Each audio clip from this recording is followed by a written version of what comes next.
Welcome to my YouTube automotive channel. In today's video I have a 2022 Opel Grandland and I will show you which fuse to check in case your front power outlet is not working.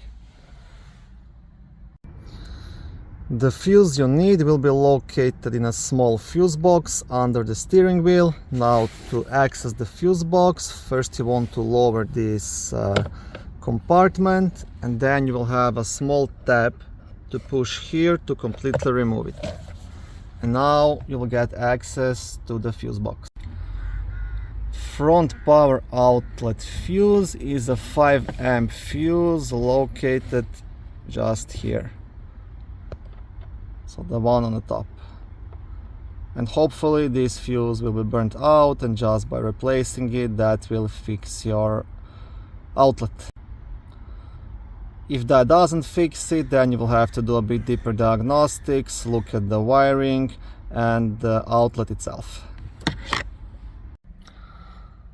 Okay, thank you for watching this short video. I hope it was helpful and educational. If it was, please like it and consider subscribing to my YouTube automotive channel.